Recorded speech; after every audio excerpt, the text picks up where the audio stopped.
o inimigo? Quem é o inimigo desse movimento? É a família. Porque se você tem uma família, mesmo que você não tenha, mas você tem o potencial de ter, quem você é? Tem alguém na família que tem um ofício. Eu sou um padeiro, eu sou um contador, eu sou um policial, eu sou um marceneiro, eu sou um empresário que tem um negócio assim, assado, frito, cozido. Eu tenho um ofício, eu tenho uma família, eu tenho valores judaico-cristãos no Ocidente. Quero um país melhor e mais seguro para os meus filhos e netos. Esse é o inimigo.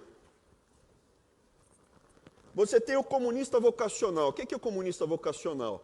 A melhor forma que eu consigo enxergar, eu não sei se é o idiota útil, eu vejo mais como, olha, a forma mais eficiente que eu vi para analisar como o outro lado se comporta é como uma religião sem Deus. Você tem o alto clero, na Idade Média você tinha famílias de papas, e você tem o baixo clero. O baixo clero não tem família, ele está 100% dedicado à causa. Ele tem um ofício, ele tem lá seus 10 mil reais, 15 mil reais, 5 mil reais por mês. Mas ele não tem identidade nem família, ele vive pela causa, ele acredita nisso. Esse é quem tem tração no debate com a gente. E a cabeça da medusa está aqui.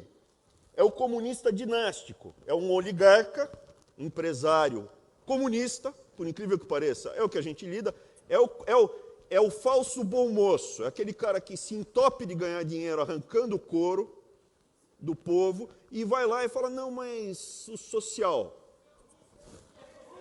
Quem está falando são vocês. E o alto clero.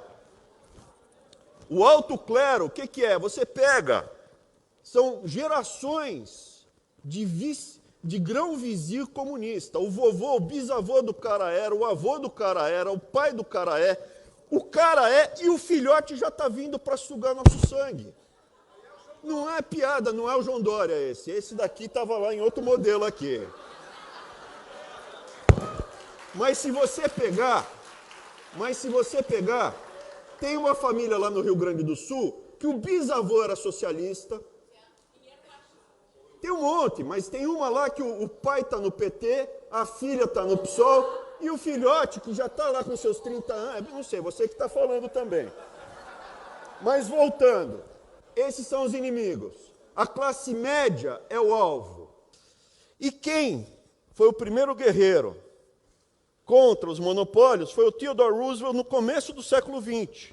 Tinha um cara chamado John Rockefeller, que fez o monopólio do petróleo e do querosene nos Estados Unidos com a Standard Oil.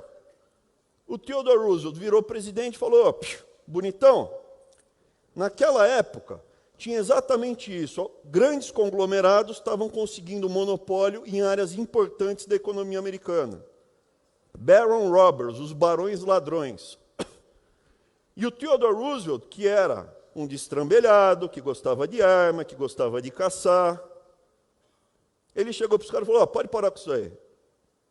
Porque esses barões ladrões estavam tentando, como eles tinham poder econômico, entrar, como na Grécia, na política.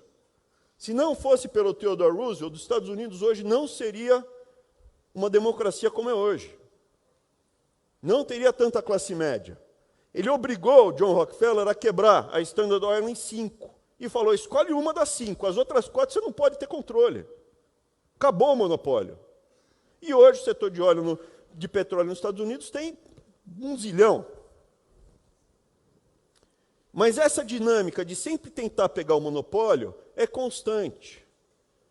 E continuamente a gente tende a lutar contra ela. Vou dar outro exemplo, a Microsoft, esse bonitão aqui que posa de bom moço, esse cara daqui que posa de bom moço, na verdade, nada mais é do que um oligarca que arranca o couro. Lembra que eu falei que custo marginal é igual a preço? Qual é o custo marginal de você instalar um software a mais num computador? É 0. Vou instalar um software aqui, tanto é que tem, né? Vou instalar aqui, é 0. Todo o preço que você paga por um software é markup. Sendo que no passado, vocês vão lembrar, ele não tinha o melhor produto. Ele conseguiu esse monopólio porque ele conseguiu um contrato com a IBM, que tinha muitos tinha uma prevalência no mercado, e aí começou um jogo de monopólio tirando a competição. E chegou a essa situação. Quando a Google se viabiliza, o que aconteceu? O preço relativo do software da Microsoft caiu. Não é mais tão caro instalar Microsoft no seu computador como era no passado. Por quê? Porque hoje tem concorrência. E a Petrobras? Quem arranca o couro é o corrupto ou o funcionário da Petrobras, que ganha salários acima. E quem paga? A gente.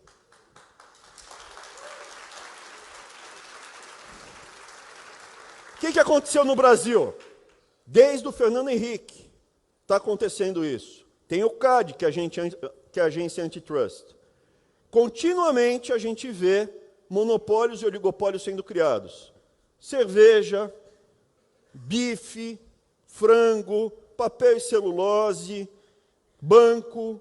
Aonde você olha, setores e setores da economia se monopolizaram ou se oligopolizaram. Os campeões nacionais são o último capítulo desse desenho.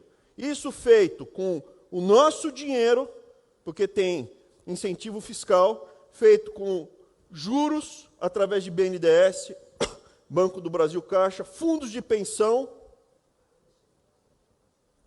e olhos cegos e ouvidos moucos do CAD. Qual o problema?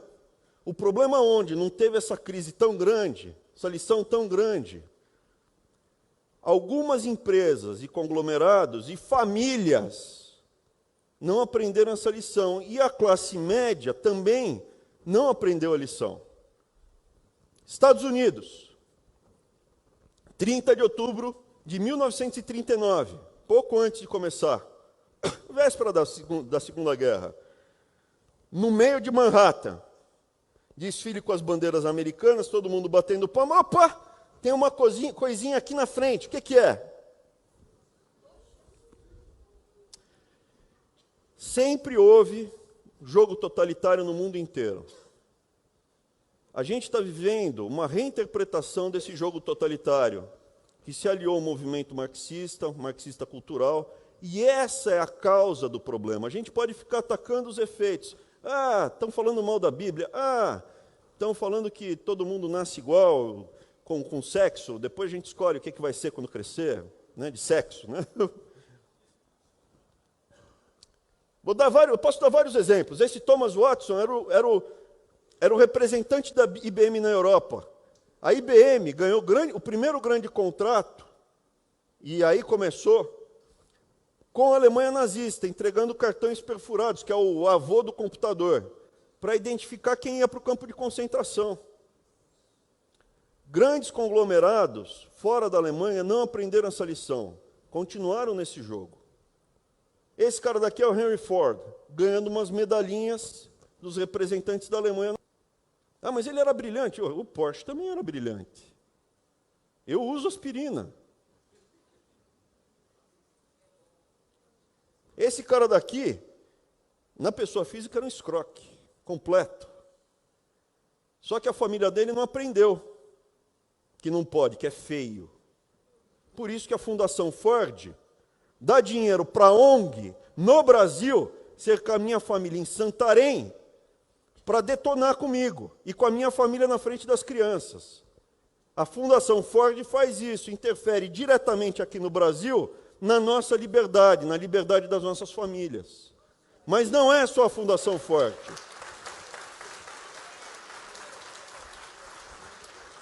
A Lava Jato mostrou a ponta do iceberg dessas famílias.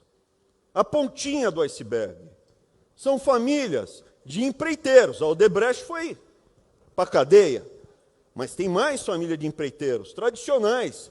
3, 4, 5, 10 gerações parasitando o Brasil. São parasitas. Frigorífico. Banqueiro. Político. São famílias na área jurídica que há gerações têm o controle de segmentos inteiros do Brasil. Só que isso se intensificou nos últimos 25, 30 anos. O mecanismo é que essas famílias, é um mecanismo isso, As famílias oligarcas e esquerdistas bilionários, são bilionários. Teve um aí do Rio Grande do Sul, que alguém falou o nome, que ficou bilionário na advocacia. Perfeito? Qual é o nome mesmo? Vocês estão falando, eu não falei nada. Escondidas num manto falso de bom mocismo. Eu posso falar aqui de várias outras que não aparecem. Telecomunicações, alguém já pensou em uma? Não adianta bater no CPF, no CNPJ. Não adianta bater no CNPJ. Tem que bater no CPF. É ali que dói.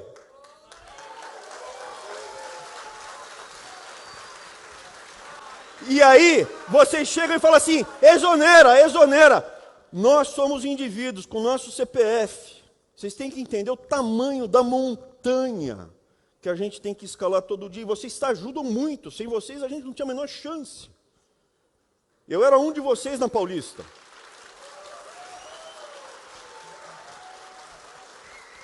Essas famílias que ainda não foram desbaratadas, elas ainda possuem uma grande parte do poder econômico e político no Brasil, no judiciário. São famílias que estão lá. E é contra isso que a gente está lidando. Como a gente desmonta, como a gente corta a gasolina. Para fazer manifestação precisa de dinheiro. Vocês repararam que as manifestações estão menores? Porque a gente está cortando a gasolina. Antes de exonerar, precisa cortar a gasolina. Só que a gasolina ainda não foi cortada. E aí? Vamos encarar o problema? Vamos enfrentar a raiz do problema ou vamos continuar batendo nos efeitos colaterais? O paciente está doente, tem que evitar a febre, tem que dar antitérmico.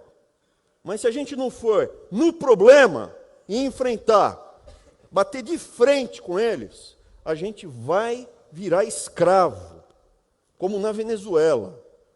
Os nossos filhos e as nossas filhas vão se prostituir por um pedaço de sabonete, que é o que acontece em país socialista. E aí eu te pergunto, quem vocês preferem ser? O isentão do Chamberlain, que foi para a Alemanha, né? O Hitler foi lá e invadiu. O Chamberlain, isentão, razoável, bem educado, foi lá, apertou a mão do Hitler, falou, vamos conversar. Dialogando, a gente se entende. Entregou a Tchecoslováquia para o Hitler, voltou com apertou a mão do Hitler, voltou com um pedaço de papel e falou, paz no nosso tempo, fiquem tranquilos. Pouco depois, Segunda Guerra Mundial. Ou vocês preferem esse gordinho aqui, falava palavrão, bebia, contava piada, ia para cima. Eu já escolhi o meu lado.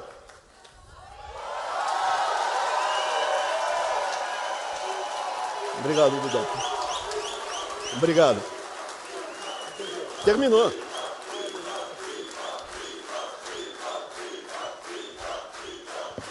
Obrigado, gente. Segura aí.